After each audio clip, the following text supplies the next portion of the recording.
Next on the show, we welcome the Director of Environmental Health with the Jackson County Health Department, Don Haydock. Don, welcome to the show. Well, thank you. It's good to be here again. It's becoming a habit. It is a good habit. We appreciate it. And mosquitoes, are we done with mosquitoes yet? Almost. Today was the last collection day of the season, so we can, put that to rest. We'll send those mosquitoes up to the state and get the final pool results. To date, every mosquito pool we have sent has been non-detect for all the various arboviruses, so that's a good thing. And it seems like our mosquitoes weren't that bad this year. No, they weren't. For 2 years in a row, they've been down, luckily. 3 years ago was that banner year where we were being hoarded by bands of mosquitoes. It was incredible. So big peak. And we've been down a little bit this year. It was a little bit more than last year, but still, I'd say below average. Well, hopefully we're almost done with them for the year. Yep. But we have other things to worry about. And September, we are observing this week's Septic Smart Week. So we have to think about our septic system? Well, if you want them to last a good long time, yeah, you do have to pay a little attention. Okay. Yeah, it's not the greatest topic, I admit, but septic systems are not an inexpensive item if they have to be replaced. And there are certain things that homeowners can do to increase the longevity of your system. That includes such as pumping the tank on a regular basis. So the average recommendation is 3 to 5 years. If you happen to be a single person or maybe just a couple and you're really paying attention, you could probably stretch that out to the high end, 5 to 7 years. If you have a large family, you may want to be closer to 2 or 3 years to pump it out on a regular basis, because what happens, the way it works, your wastewater goes into a septic tank. Basically the solids settle down, the fats and oils rise to the top, the liquid in between is what goes out to your drain field. You want to maintain that and keep that as clear as possible with minimal solids to increase the longevity of your drain field. And it's actually that final treatment of the effluent filtering down through the soil that kills off the viruses, the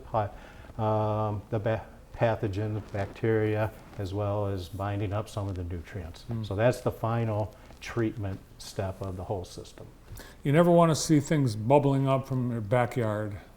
No, that's a sign. That's a sign that the septic system has neared the end of its useful life. Oh, no, well, like really heavy rain, which we've seen some a couple instances this year where we had inches fall, and maybe not necessarily here, but in Michigan.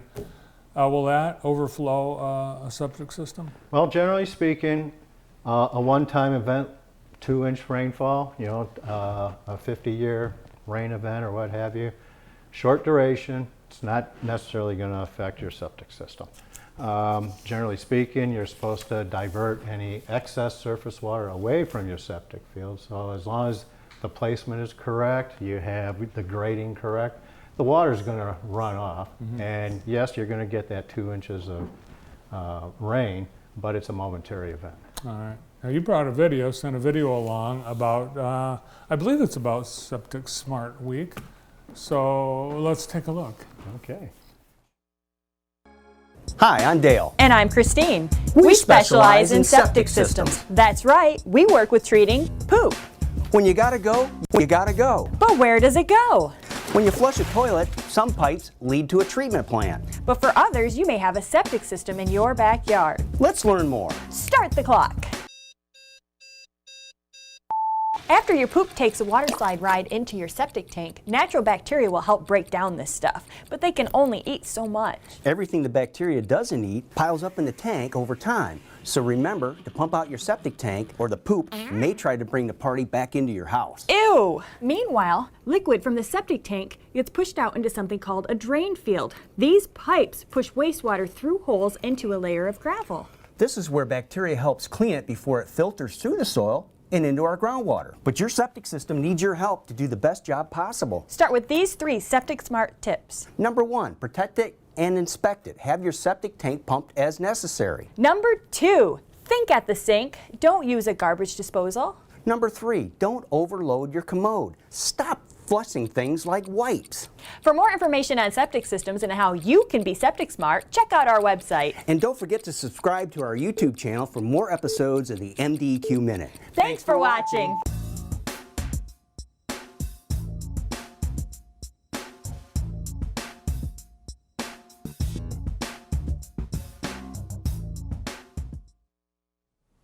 All right, well, that brings up a couple points that people might not know about. The garbage disposals. Right. If you're rural and you don't have, and you're not part of a septic system, municipal septic system, you can't have a garbage disposal. Well, in some localities, yes, there's ordinances against it. It's just good practice too. I have a septic system, and do I have a garbage disposal? Yes, I do.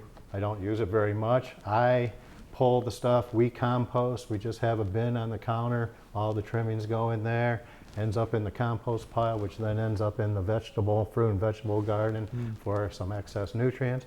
Another key point I'd like to get across is we also have a grease jar underneath our sink.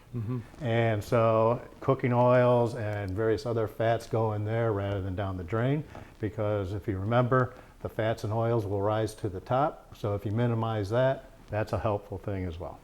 And that applies really anywhere you live. You shouldn't pour grease down the drain. Yeah, it doesn't help the municipal system sewers either, because they can get clogged up as well. And the other thing the people from Eagle said, the wipes.